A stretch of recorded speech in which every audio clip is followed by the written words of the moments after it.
আসসালামু আলাইকুম। চলে আসলাম চমৎকার এবং খুবই মজাদার একটি নাস্তার রেসিপি নিয়ে। এই নাস্তাটি সন্ধ্যায় যেমন খুব মজা করে খাওয়া যাবে, সেই রকম বাচ্চাদেরকে টিফিনেও কিন্তু দিতে পারবেন।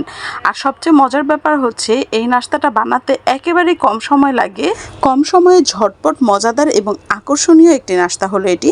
এই নাস্তাটি বাচ্চাদেরকে টিফিনে দিলে টিফিন বাটি খালি আসবে মাস্ট। তাহলে চলুন আমরা এই নাস্তাটির প্রস্তুত প্রণালীতে চলে যাই। প্রথমে একটি পাউরুটি নিয়ে নিয়েছি, আর এই পাউরুটিটাকে আমি একটি কুকি কাটার দিয়ে কেটে নিচ্ছি।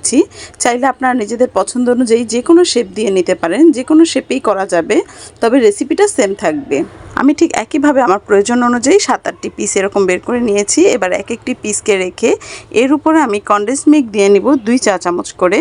এখানে কম বা বেশি করে দেওয়া যাবে, আপনারা নিজেদের পছন্দ অনুযায়ী বাড়িয়ে বা কমিয়েও দিয়ে নিতে পারেন। এবার এই কনডেন্স মিল্কটাকে পুরো ব্রেডটার ভেতরে স্প্রেড করে নিব। এবার উপর থেকে আরেকটি কেটে রাখা ব্রেডের পিস দিয়ে এটাকে কভার করে দিব।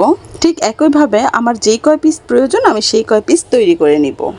এবার নিয়ে নিব রুম টেম্পারেচারে থাকা 2টি ডিম, আর এই ডিমগুলোকে আমি 1/4 কাপ চিনি দিয়ে ফেটে নিব।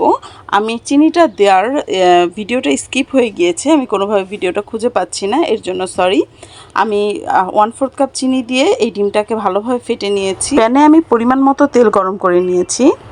এবার তৈরি করে রাখা সেই পাউরুটির পিসগুলোকে এই ডিমে চুবিয়ে তারপর এই তেলে ছেড়ে দিব। তেলটা কিন্তু হালকা গরম হয়ে এসেছে, এটা খুব বেশি গরম করে নেওয়া যাবে না, হালকা গরম হলেই আমরা এর মধ্যে পাউরুটিটা দিয়ে দিব।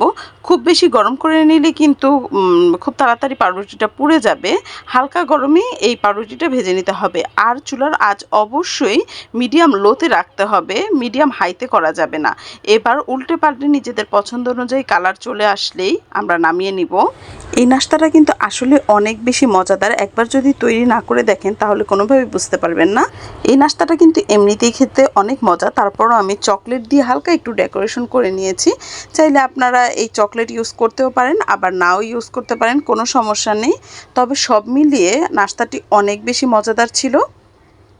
প্রিয় দর্শক, আজকের মতো আমি এখানে বিদায় নিয়ে নিব। চলে আসবো আরেকদিন নতুন আরও একটি রেসিপি নিয়ে। সেই পর্যন্ত ভালো থাকবেন, সুস্থ থাকবেন, আমাদের জন্য দোয়া করবেন। আল্লাহ হাফেজ।